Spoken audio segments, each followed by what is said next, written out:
The Agenda with Steve Paikin is made possible through generous philanthropic contributions from viewers like you. Thank you for supporting TVO's journalism. Restoring small urban centers in rural parts of this province is a worthy task. Who should do it, and who should decide what gets done? We'll show you some impressive projects underway and why they can be trickier than expected. Then, writer Arno Kopecky is here on his new book that underscores a vital dilemma of modern life. Can we maintain the standard of living we have and fight climate change? We'll get his take. It's Wednesday, December 8th, and that's tonight on The Agenda.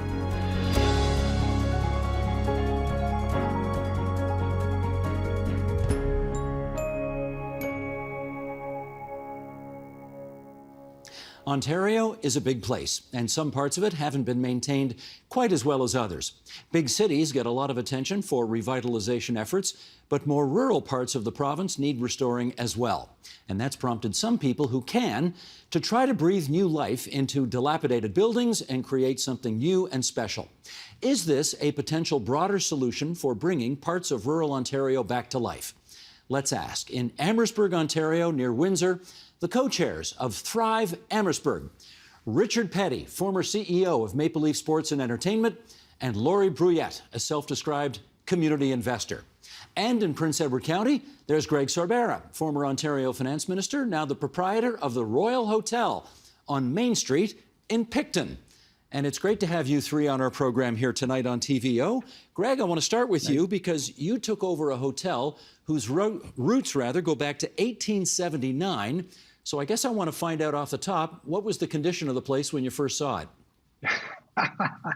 Well, when I saw it from the outside, I thought it was just maybe going to be a matter of restoring the inside and opening within a couple of years. And then we did a tour of the inside, and it was a complete and utter disaster.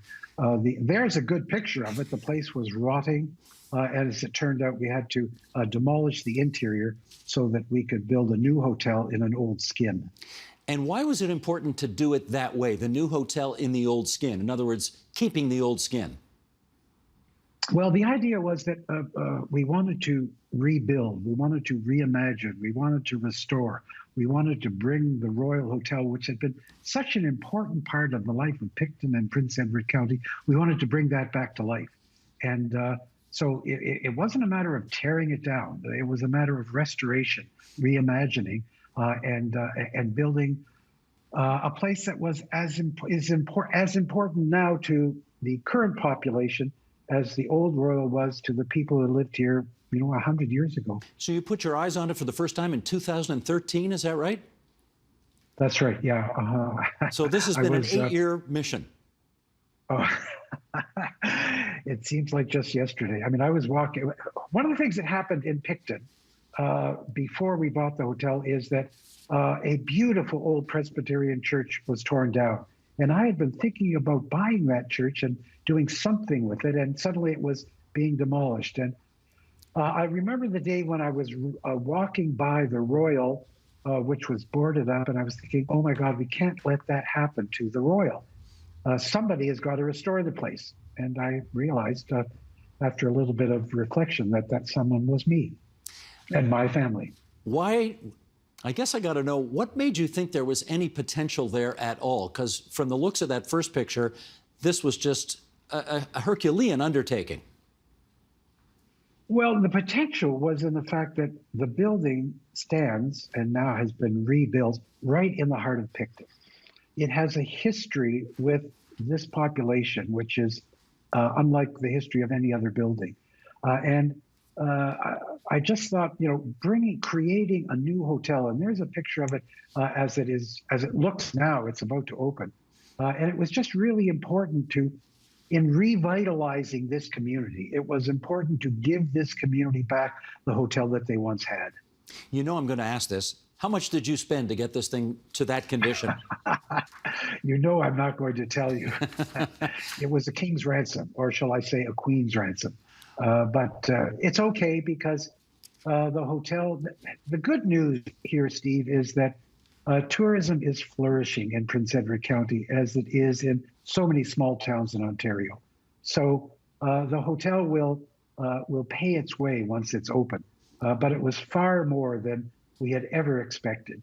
So long as the market is there, and the market is here, people are coming from all over Ontario, Quebec, and New York State, and elsewhere to Prince Edward County, and they'll stay at the Royal once it's opened. And just one last question, which is, the money that you put into this, did you put that much in with the idea of making money, or was this more of a good deed and I want to bring this thing back to life?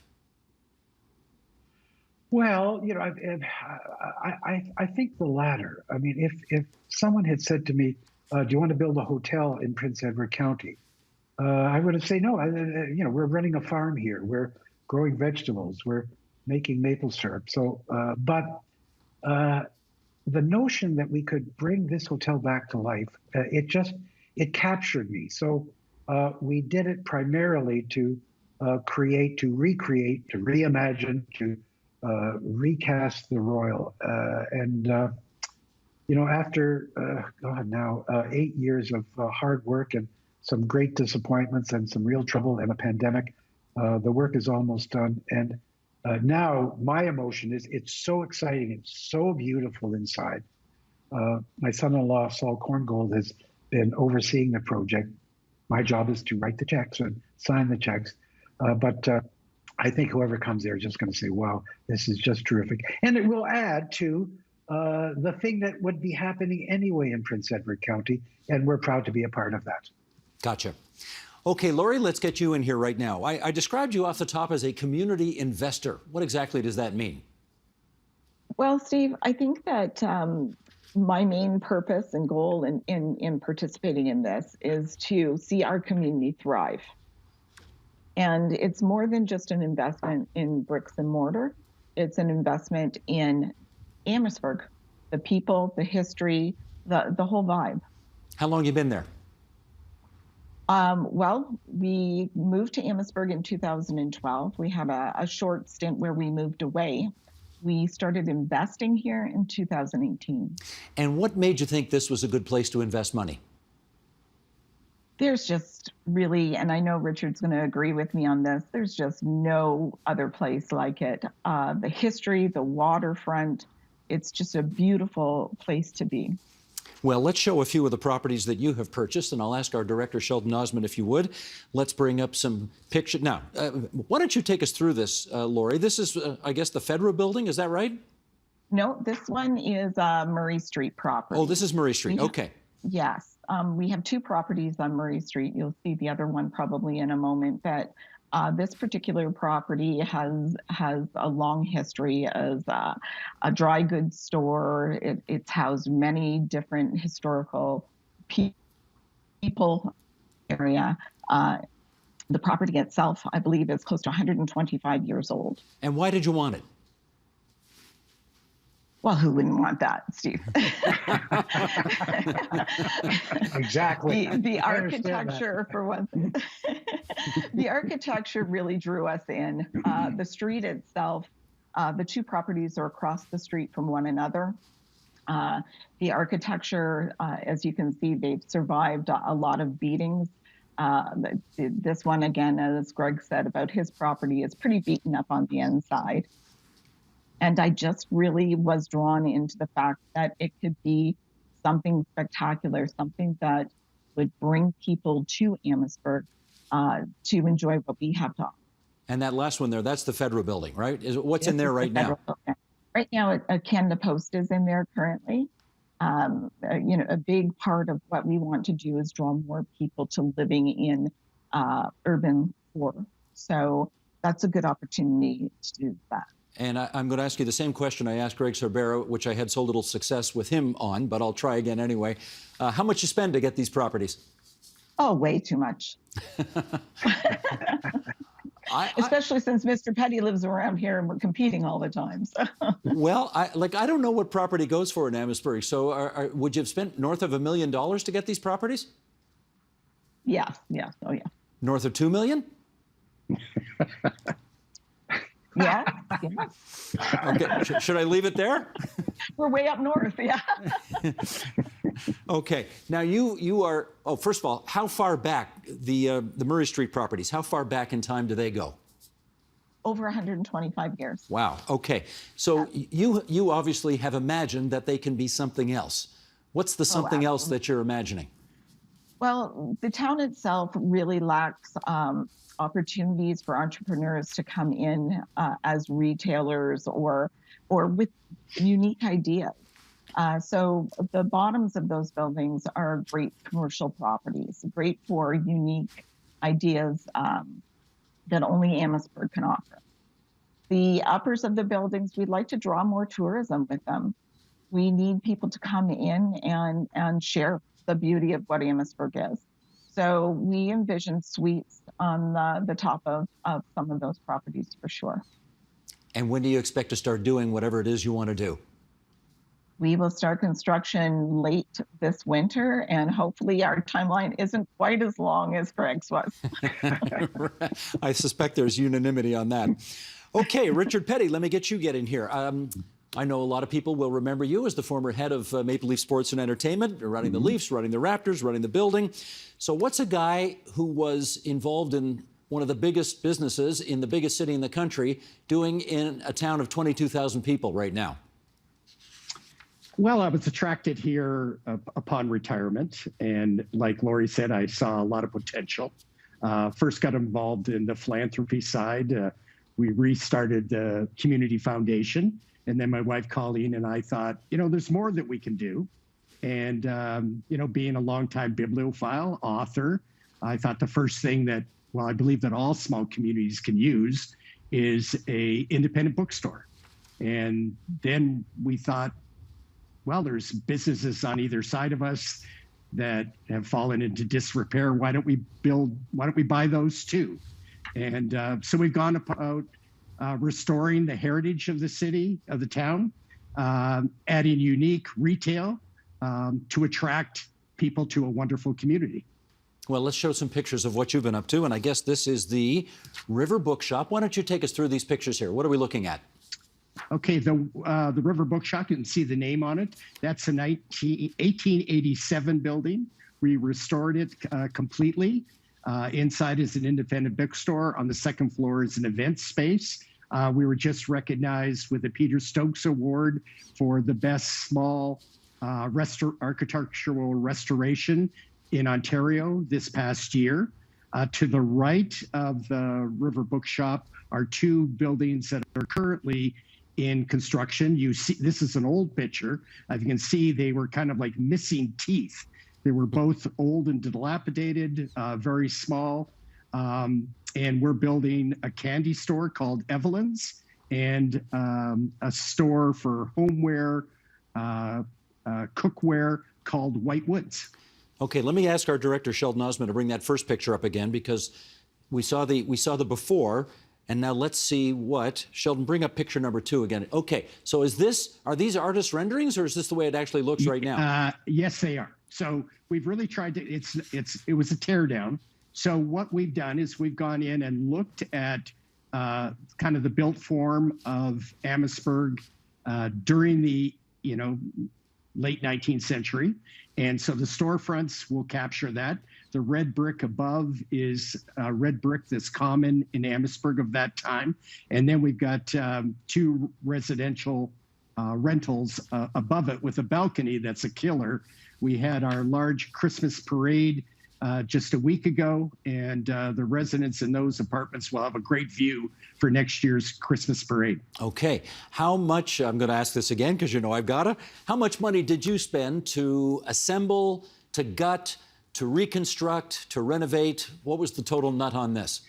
It's in the millions, and I'm happy to spend teachers and Larry Tannenbaum's money to do that.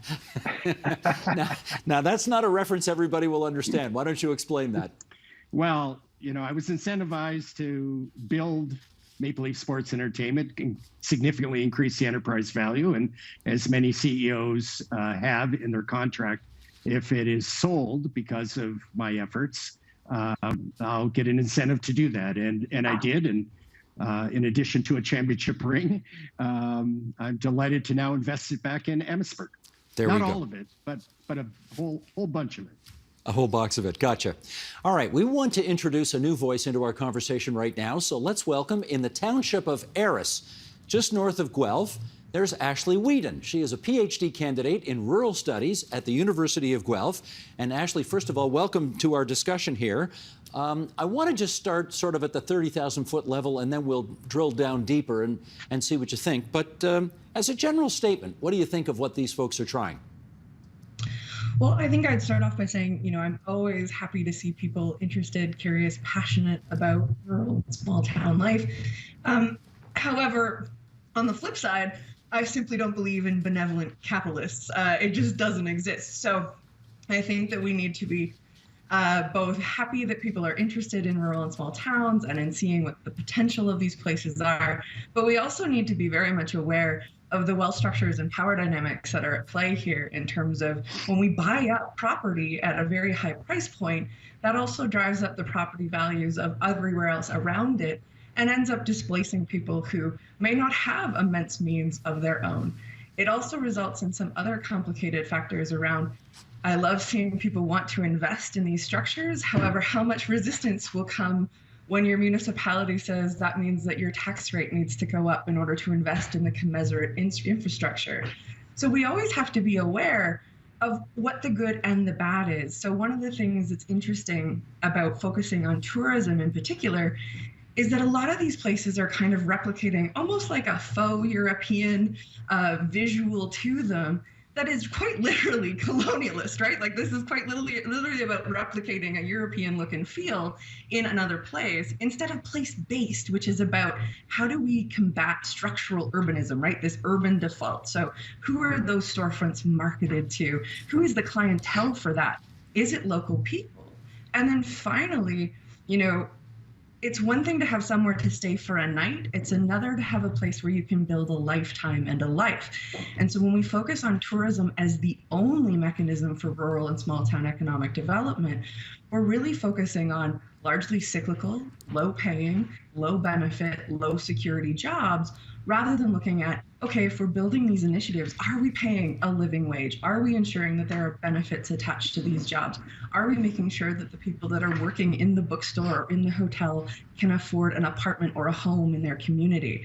So it's all of those things at once that we need to kind of take a look at. And I'm always cautious about a lot of outside wealth coming into rural and small town communities and deciding what it should look like and feel like, rather than saying, how do we invest the things that are going well already and build up the assets that are already in place, using local skills, local infrastructure, and making sure that we're keeping this eye on a complex, diverse future, rather than just one vision of what success should look like, which is largely urban-based. Okay, Ashley, I'm going to stop you there because you put a number of criticisms on the record, which I want to give our other guests a chance to speak to.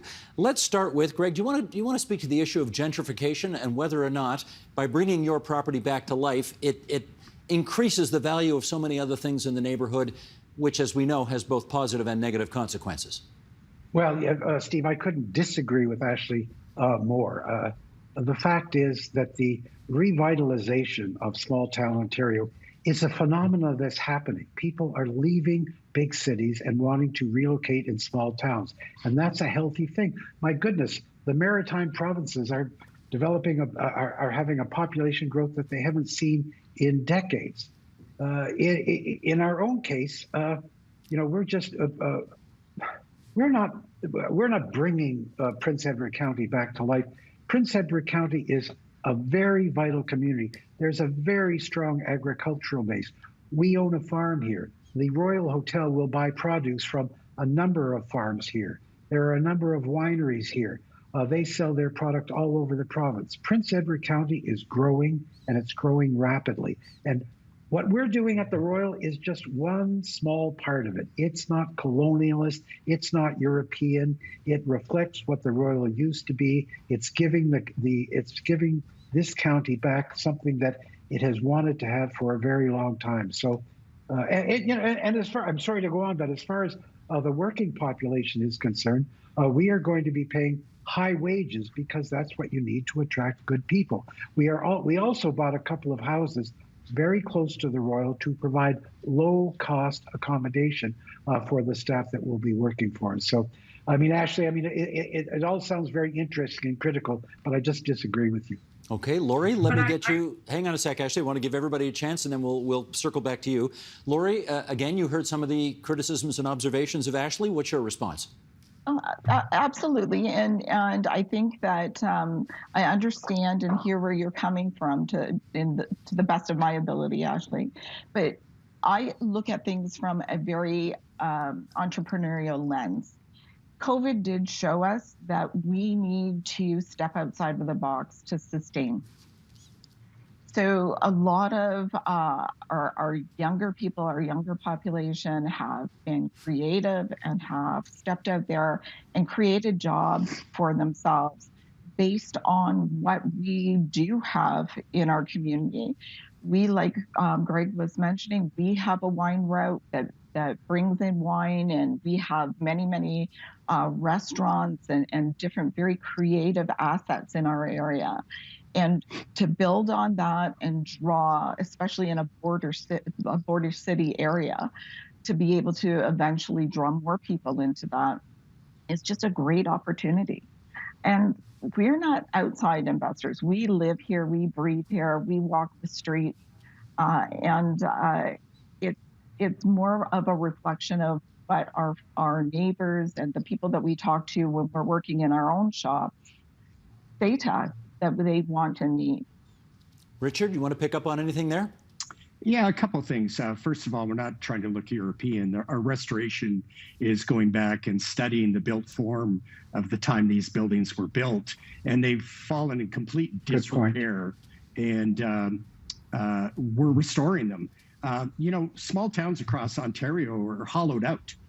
People are traveling to malls. They're car dependent. It goes against everything in climate change. And it's money that's going out of the community to big corporations, typically in the United States. The buildings that Lori and I are taking care of, they're all in disrepair. This is historic buildings that are falling, that are basically not being used. And without investment, they are hardly going to be standing. And someone will be able to make a case in a couple of years that they should tear them down because they're beyond saving. So yes, we are adding value and reasons to shop local instead of driving 30 kilometers to a mall is what they do right now. And I can tell you everything that we've done, we've hired local people to do all of the work on our buildings. Our people that are running the buildings are all local. And we won't be paying minimum wage. So, yeah, I'm on a completely different side of that coin. Ashley, come on back in.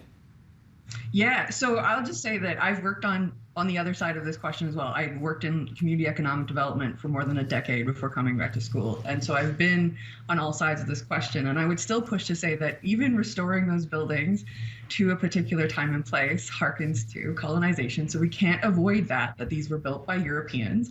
And the other part of that is that really what we want to replicate in our structures and have everything look kind of the same gray brick and exposed beam? It's beautiful, but it's sort of flat. The other part that I really want to talk about this, aside from the visual narrative, is who is this for? So I had a really great conversation with someone that your viewers might know, Sean Micallef, and we talked about the challenges in places that pursue a tourism-based approach to this is still extractive, it's still consumptive. Who is it for? And the thing around that is that it's not for people that are going to be living and working in manufacturing, living and working in the auto industry or in any other industry or farming. These are for people who have means coming from a city to consume goods somewhere else. The future, I've seen it and it's brunch, and I'm not really pleased about that. And the contrary to this is you can do all these great things. And I'm pleased to hear that we're going to be working with local suppliers, that you're hiring people at a livable wage, that you're thinking about housing. But how are we tackling that structurally across the broader community? So when you're working with your municipality, are you saying, look, I'm willing to pay more into infrastructure. I know that we need broadband and good roads and clean water. How are we leveraging that investment to move things forward rather than things that are retail or a hotel, which are really nice to have, but what do we look at the other end of Maslow's hierarchy in terms of how is everyone doing in our community? And so I've been on all sides of this. I would never be upset to see local businesses be established, but I'm also concerned about the broader ecosystem of what this means. I also want to just push back at the very first premise of this, which is that rural communities are falling into disrepair. This isn't a thing that rural people in small towns have neglected themselves. We have structurally disinvested in rural and small town communities at the provincial and federal and municipal levels. So this means that we're relying on private investment rather than good investment on a broader policy range. So I think that when we start framing this as like, I'm the savior of my small town and I'm coming in to build this building or build this business. Well, in fairness, hang on. No, yeah. Actually, I didn't hear anybody say that. No, but that's what it's framed as. That's what it's framed as. We're going to restore this to a former glory rather than what does the future look like for the community? What do people really want? But what do you expect? Do you expect investors like the three of us to take on all of those, tackle all of those projects? We're investing in a community that has been hollowed out. It is, the fact is it's been hollowed out, and we're shining a light on it. And I think we're also helping the town council think about what this town should do and reach out to be a better place to live for everyone. So, you know, we're doing our part. Should that be you? Should that be you specifically versus the council or versus other community leadership? Who gets to have a say is really important. And if it's always people that are coming from the end of business rather than from the end of whole community planning, then we get into some of those issues. It's part of the reason why we're in the mess we're in today. Is a lot of contemporary So we should just step back then? We should just step back?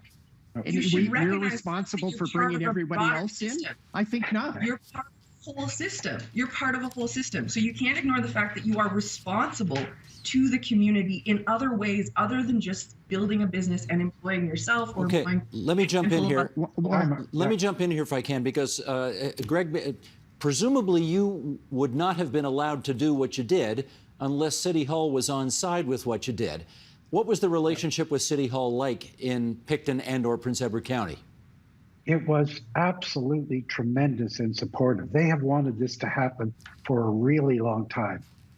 We had a disaster halfway through construction when one of the walls sank, and we had to stop for almost 15 months. And they kept saying to me, Greg, when are you going to get going again?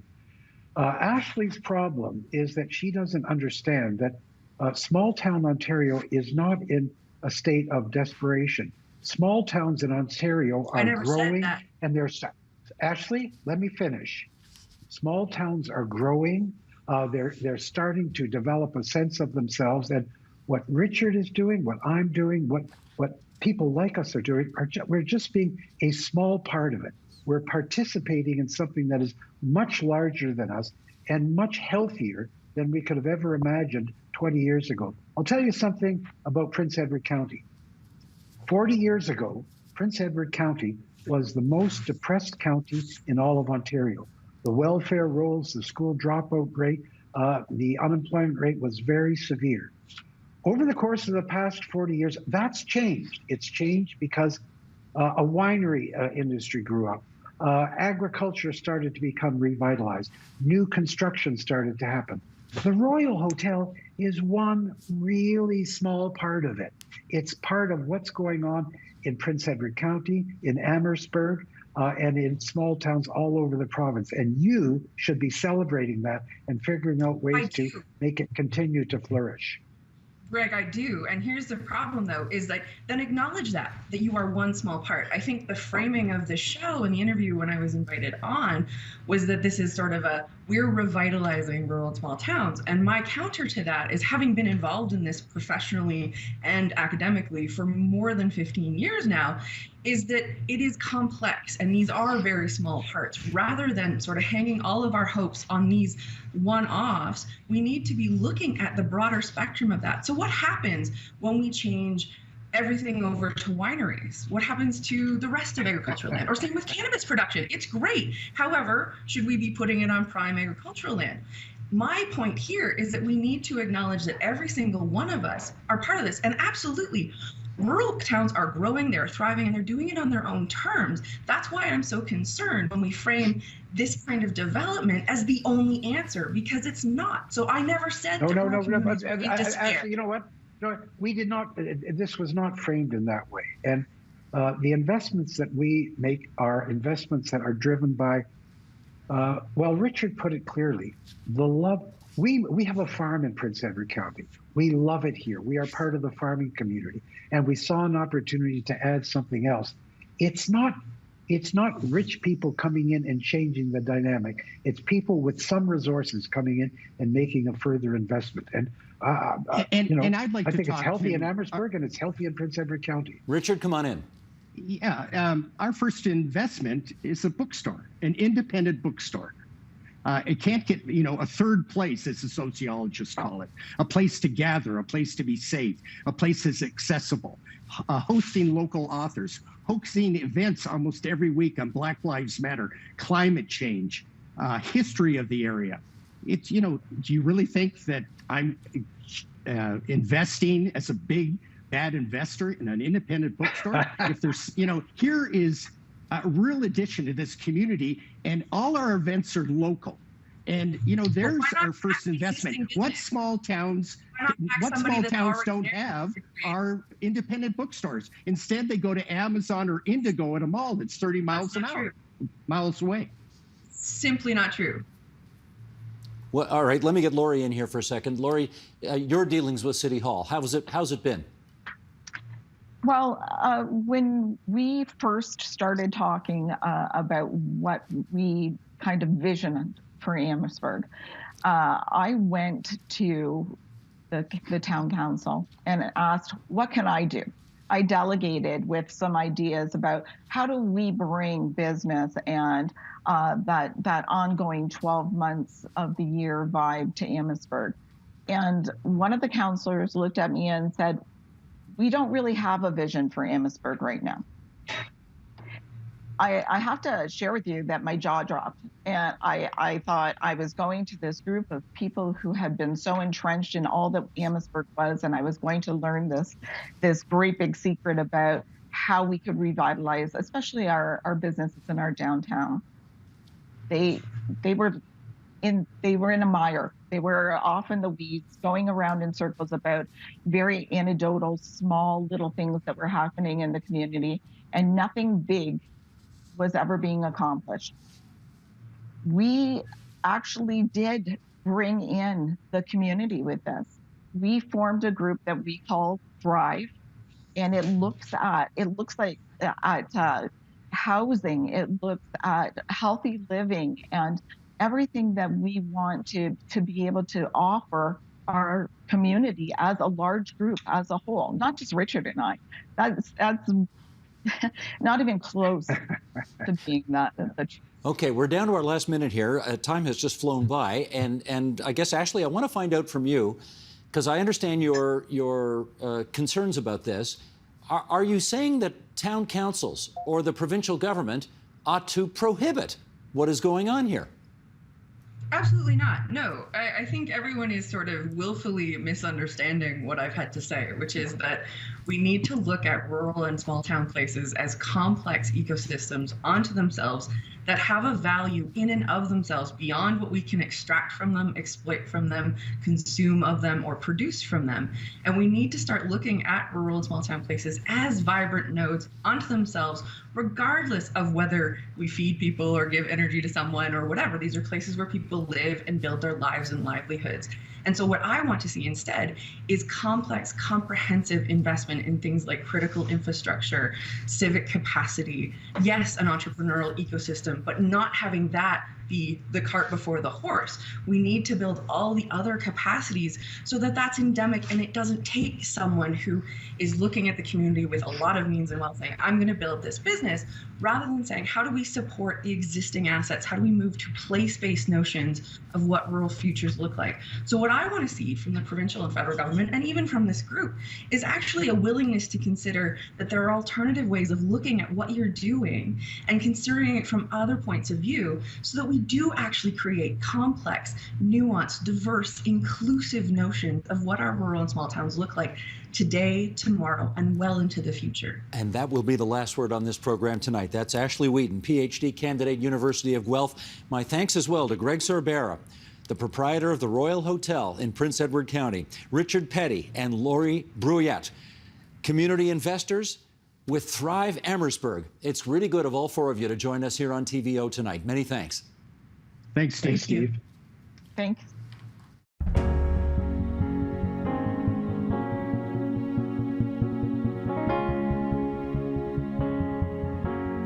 There's a pretty powerful consensus that urgent action is needed to confront climate change. There is, however, equally widespread attachment to the standard of living we've got that relies on so much of what's causing climate change. In effect, we've never had it so good, even as it's killing the planet. That is the paradox at the heart of journalist Arno Kopecky's new book. It's called The Environmentalist's Dilemma: Promise and Peril in an Age of Climate Crisis. And it brings Arno Kopecky to our airwaves tonight from Vancouver, British Columbia. And it's great to have you on the program. Arno, how are you doing tonight? I'm good. Thanks, Steve. How are you? I'm just grand. All the better for having you on. And I guess, we've hinted at this first question in our introduction, but let's have you lay out the thesis anyway. The Environmentalist Dilemma. What is it? Sure. Well, as you said, the dilemma actually began as a paradox, an argument I was having in my mind that felt like it was being reflected in society at large and in the public discourse about, all the progress, really unambiguous progress that humanity has made over the last couple of centuries, due largely to fossil fuel production, but not only that, because of our industrial model. You could take anything you want. My wife delivers babies for a living, and before the Industrial Revolution, 1 in 100 women were dying in childbirth. Now it's about 1 in 10,000, and the same thing for infant mortality.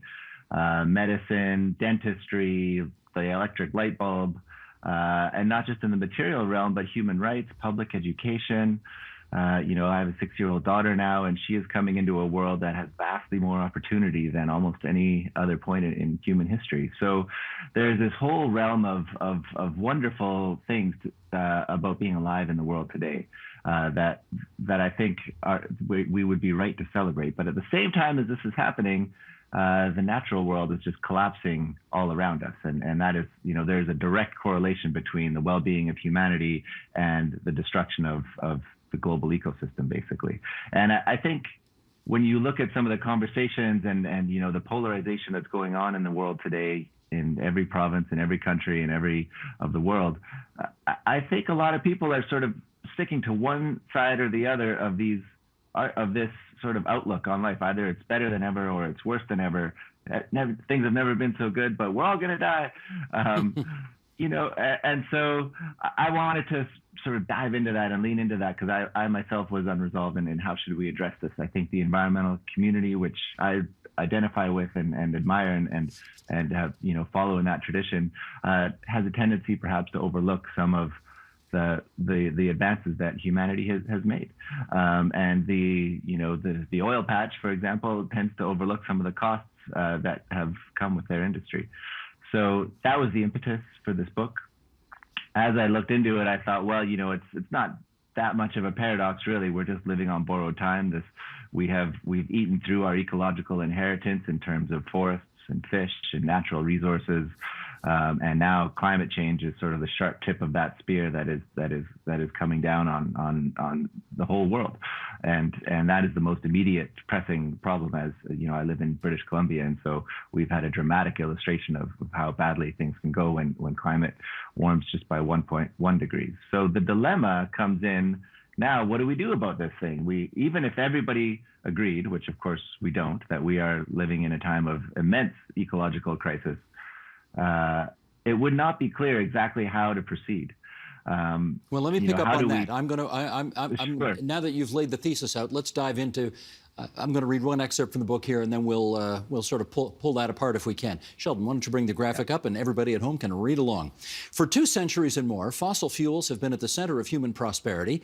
Directly and indirectly, oil and gas and coal have enabled everything we love about civilization. Abundant food, easy travel, leisure time, warm homes, education, music, medicine, all of it.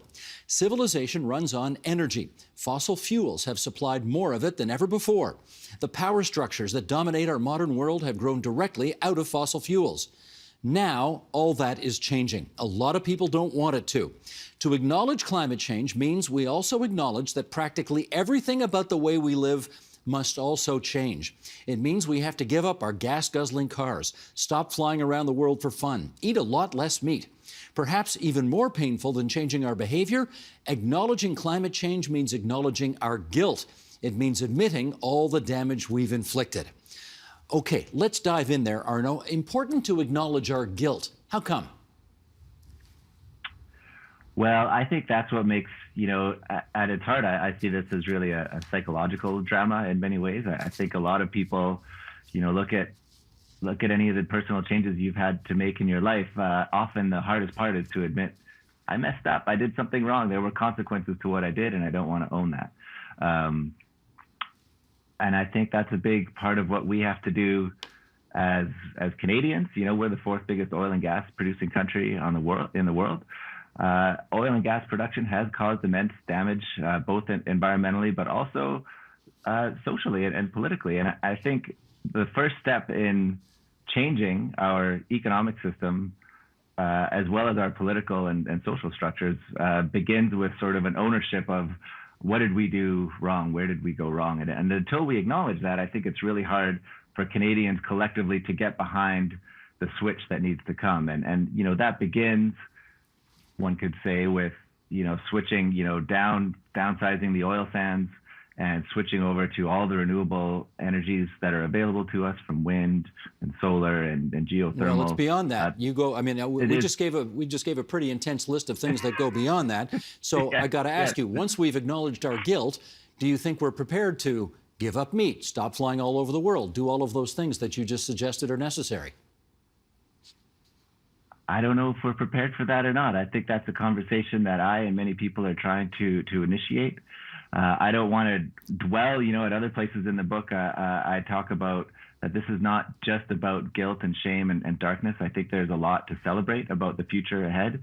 I think we're living in an age of immense anxiety and depression and sort of, fear of keeping up and fear of these consequences that we all know are coming down the pipe. And so I think there's an opportunity to shed a lot of that anxiety and fear and move to a place of, hey, we could actually simplify our lives. We could spend a little more time with the people we love. We could live in a way that is more harmonious, both with this planet and with our fellow humans who we share this beautiful country and this world with. A big part of this book also talks about, if we're talking about guilt and the damage done, who has suffered the damage. It has been really primarily people of color. In this country, it's been the indigenous peoples who live from coast to coast, who tend to live much more on the land than in urban areas where we urban dwellers can be a bit more sheltered from the consequences of climate change and other disasters. In the United States and in Canada, of course, but it's African Americans who live in direct proximity to some of these huge industrial projects. The Cancer Alley in the United States.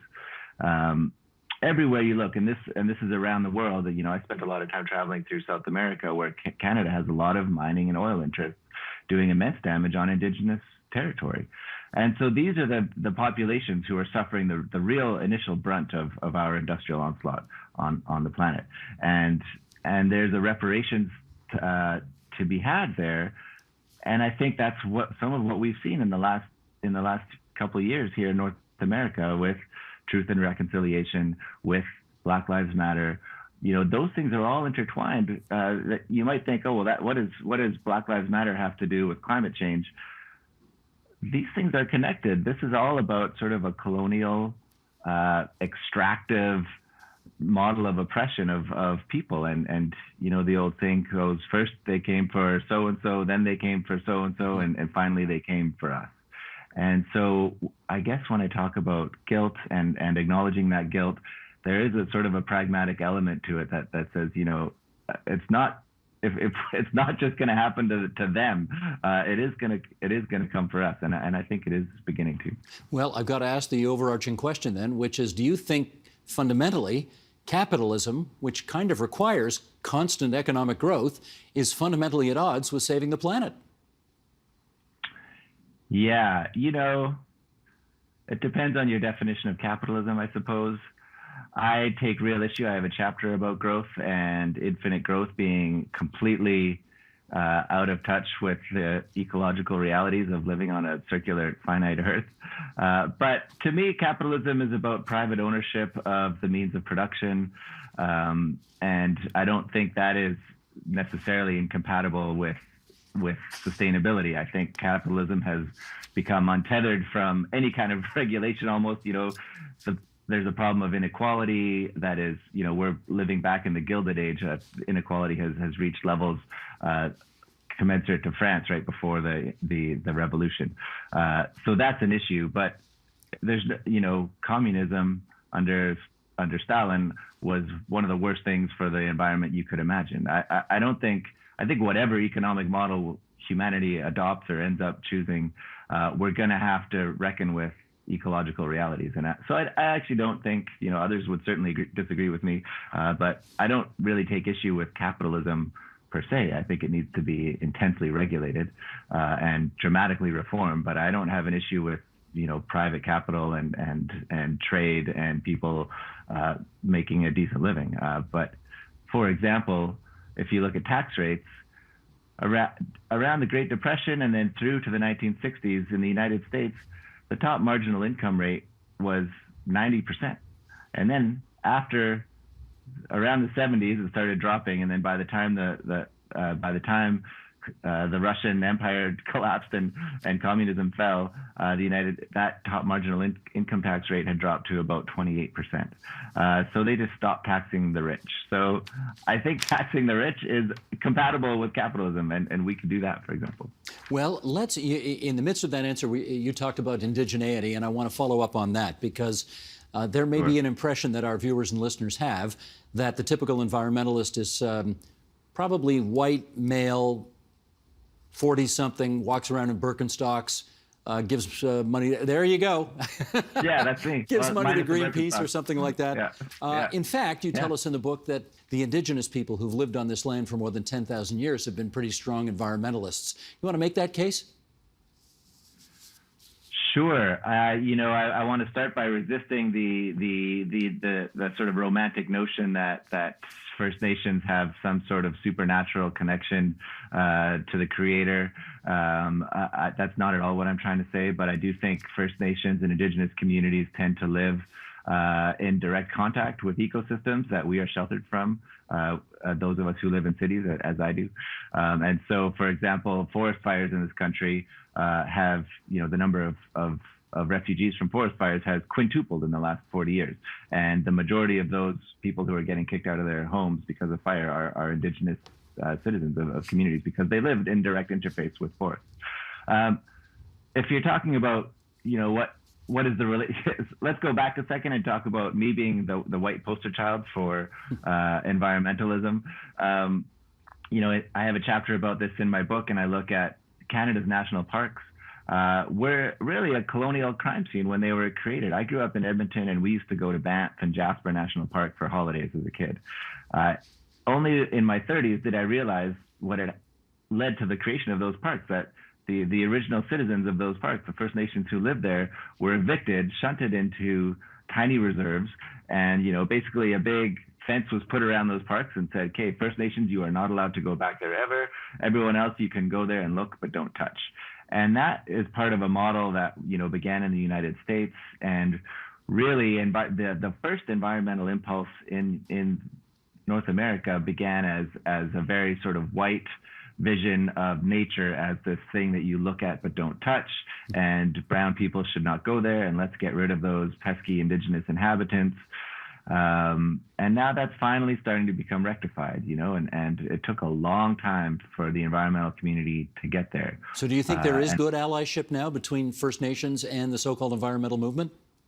I do. It's not for me to say whether we are good allies, but I do think that the environmental movement has learned a lot about not just tokenizing Indigenous communities and sort of using them to gain, public buy-in. I think now genuinely when you look at a lot of environmental movements, especially here in BC, they are led by First Nations communities who live in the territories that are affected by pipelines or, mining operations or hydroelectric dams.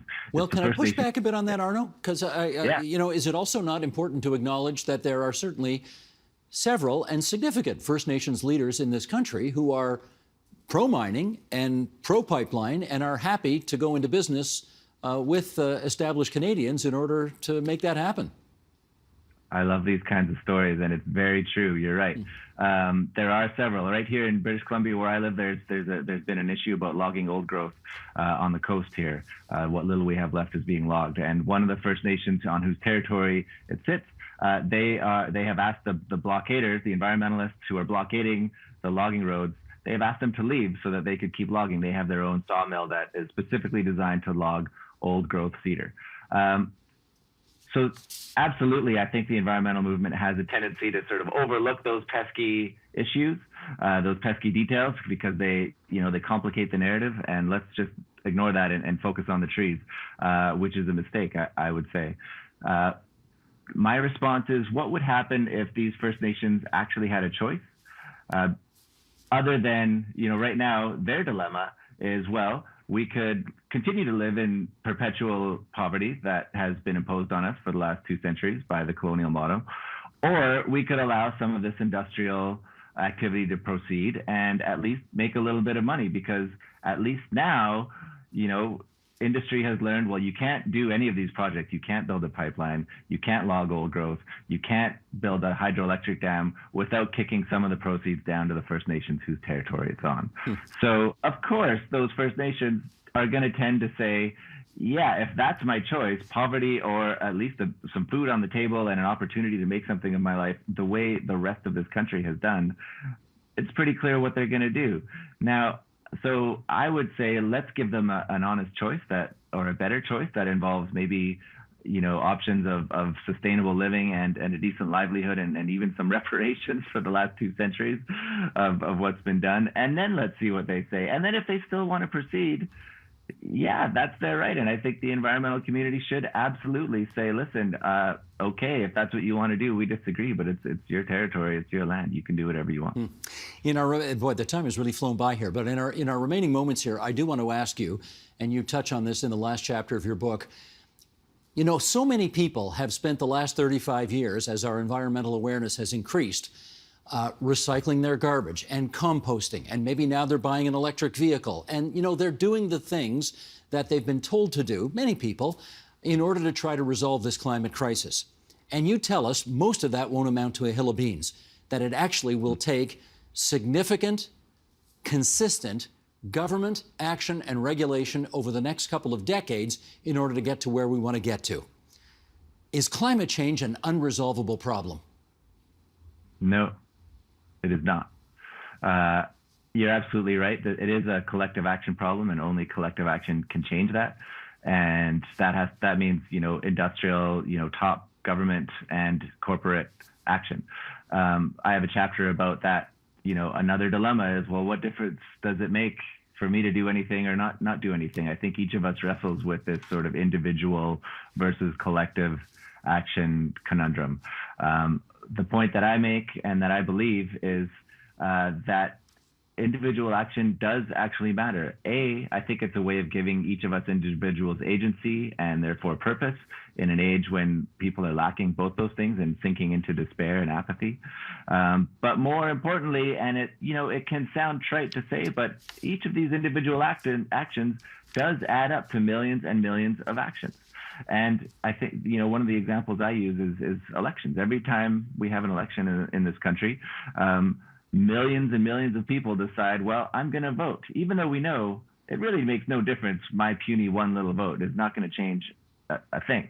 But taken all together, they really add up. And to me, that's a beautiful metaphor for the way that collective change can come, especially when it's tied into activism and these huge marches and demonstrations that we're seeing. That today's generation of youth are far more organized than we were when I was 20 years old. Organized in one respect, organized in terms of issues, but not at all politically organized. They're almost completely disengaged from voting and from backing political parties. So where does that get us? In Canada, they are. In the United States, not at all. The Sunrise Movement in the United States is super strategic, very organized. They put many of the most powerful senators and congresswomen, AOC, and a few of her, the squad that we hear about it in the United States.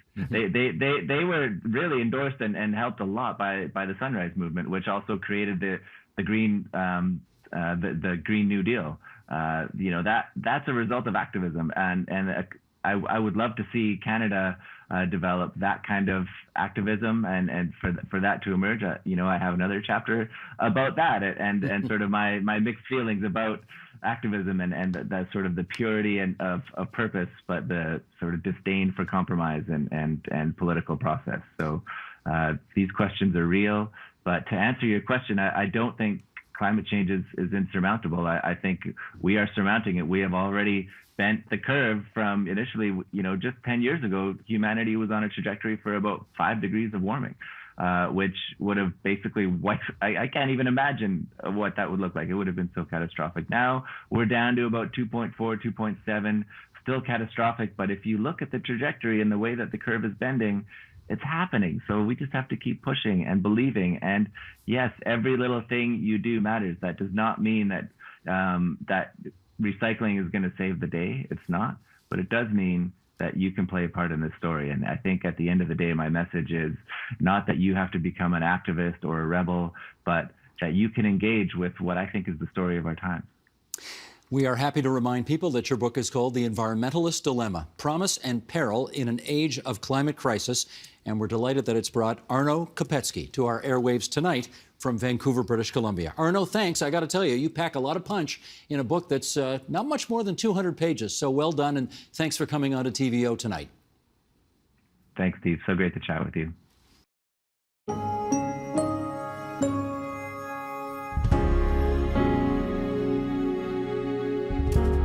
And that is the agenda for Wednesday, December 8th, 2021. Freedom of speech and expression are core democratic principles. Tomorrow we'll debate whether, amid misinformation and political correctness, they're under serious threat. I'm Steve Paikin. Thanks for watching TVO, for joining us online at tvo.org, and we'll see you again tomorrow. The Agenda with Steve Paikin is made possible through generous philanthropic contributions from viewers like you. Thank you for supporting TVO's journalism.